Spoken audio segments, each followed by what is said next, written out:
लेकिन फिर भी कहीं कुछ शिकायत आती है तो उसको पूरा भी करते हैं हम। अब एक आज तारीख कितनी है? 16। 16 तारीख है आज। आज ट्रेन रोहतक में लगी है इसकी, अपने खाद की, डीएपी की। वहाँ से जज्जर, पलवल, फरीदाबाद, गुड़गांवा और मेवात, ये इतनी जगह सप्लाई होगा उस ट्रेन से। और कल 17 तारीख है। 17 तारीख को हिसार में ट्रेन लगेगी। हिसार, भिवानी, सरसा, फतेहाबाद, वहाँ ये 4 जगह सप्लाई होगा। और 17 के बाद है तारीख 18। 18 को करनाल, पानीपत, सोनीपत, यमुनानगर, धूलकोट, अम्बाड़ा और कुरुक्षेत्र, यहाँ सप्लाई होगा। फिर है 19 तारीख। 19 में करनाल और कुरुक्षेत्र, करनाल में ट्रेन लगेगी। फिर आएगी 20 तारीख। 20 तारीख को सरसा, फतेहाबाद, हिसार और खोरी, इनमें लगेगी। और आगे इसी तरह से मेरे पास ये ट्रेनों की सूची पूरे महीने की आती है। अभी मेरे पास 20 तारीख तक की ट्रेन आई है, ये ट्रेन है। और जबकि हर ज़िले के अंदर हमारी सोसाइटियाँ जो हैं, कोऑपरेटिव सोसाइटी, अभी जो भी मांगेगा खाद, उसको खाद मिलेगा, तुरंत मिलेगा। हम ये ऐसा कर दिया अभी, गांव के अंदर, गांव का किसान सीजन के अंदर कहीं बाहर जाने की ज़रूरत ना पड़े, हम सोसाइटी में खाद भेजते हैं, डीएपी भी, यूरिया भी। ऐसा हमने तो इसकी रेशो बढ़ाई है।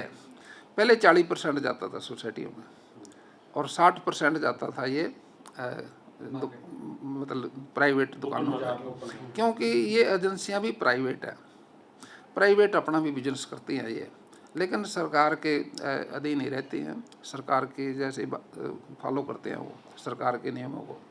मैं समझता हूँ अब हमने 50% किया है, इसलिए कि अभी गांव के आदमी को, किसान को कहीं जाना ना पड़े। लेकिन कोई शहर में भी जाए, हम उनके ग्राहक बंधे हैं प्राइवेट दुकानों के भी, वो वहाँ से भी ले सकते हैं।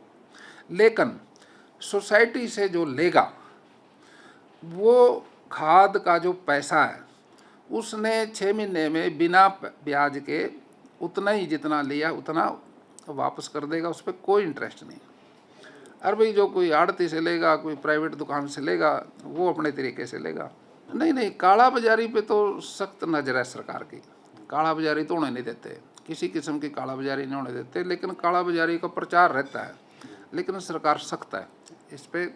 कोई किसी को ऐसी परमिशन नहीं है अभी इसको कोई ब्लैकमेल करे, इसको रिकॉर्ड रखना पड़ता है। लेकिन अभी कुछ दिनों के बाद ये ऑनलाइन हो जाएगा, जैसे राशनिंग है ऐसे हो जाएगा। अपना खाद कहीं से भी ले सकता है। फिर वो उसकी पोर्टल है, पोर्टल के हिसाब से उसकी ज़मीन है, अपनी ज़मीन के पोर्टल से उसको खाद मिलेगा और उसको लाइन में लगने की जरूरत ही नहीं पड़ेगी। कब से कर रही हैं? अभी 15-20 दिन में हो जाएगा। देखिए, सारे प्रदेश में ऐसा नहीं होता, कहीं एक आधी जगह कोई दिक्कत आती होगी, वहाँ ऐसा होता, लेकिन प्रचार हो जाता उसका, भाई दिक्कत आई है। लेकिन सरकार तो हर बार इसको सुधार में है। सोसाइटियों से बेहतर कोई जगह नहीं है, मैं समझता हूँ। क्योंकि गांव में है, किसी में 5 गांव, किसी में 6 गांव, किसी में 7 गांव, और वो गाँव के लोग वहीं से खाद ले लेते हैं। अभी ये खाद खुले आसमान में खेती होती है, खेत किसका जितना भी है, अब उसने यूज करना एक एक तरीके से, लेकिन डिमांड कर जाता है कई बार एक साथ, उस टाइम कोई दिक्कत आ सकती है। वैसे तो कोई दिक्कत नहीं है, नहीं साथ ही साथ पहुंच जाता है। कई बार कोई डिमांड है, आज उसकी डिमांड ज़्यादा है, नेक्स्ट डे वहाँ खाद आ जाता है। एक दिन पहले की जो बारिश होगी, एकदम बारिश में डिमांड बढ़ जाती है। बारिश जैसे होगी ना, जैसे फसल लगेगी तो एकदम लग जाती है बारिश में। अगर बारिश धीरे से हो, फिर पानी से लगती है, पानी में फिर टाइम लगता है फसल को, बारिश में फिर टाइम नहीं लगता। कई बार बारिश की वजह से भी डिमांड बढ़ जाती है, और अच्छी बात है, बारिश होना बड़ी ज़रूरी है। देखिए, मैं किसानों के साथ बातचीत करता रहता हूँ, पूछता रहता हूँ, ऐसी बात, घूमता बहुत हूँ। लेकिन कहीं मेरे को अगर पता लगता है अभी वहाँ डिमांड है, तो मैं वहाँ फ़ौरन गाड़ी भिजवा देता हूँ, जो वहाँ गाड़ी भिजवाओ। डिमांड के हिसाब से हमारे सरकारी डीडी है, जो डिस्ट्रिक्ट के जो इंचार्ज है, उनकी जिम्मेदारी होती है सारी है, वो तुरंत कार्रवाई करते हैं। देखिए, सरकार की जो नीति है, हमारे यहाँ 2% तो हम देते हैं, 2% किसान से लेते हैं। इसमें खरीफ में, खरीफ बोलते हैं धान की फसल को, उसमें 2%, 1.5% है हमारा रबी में, रबी बोलते हैं गेहूं की फसल में।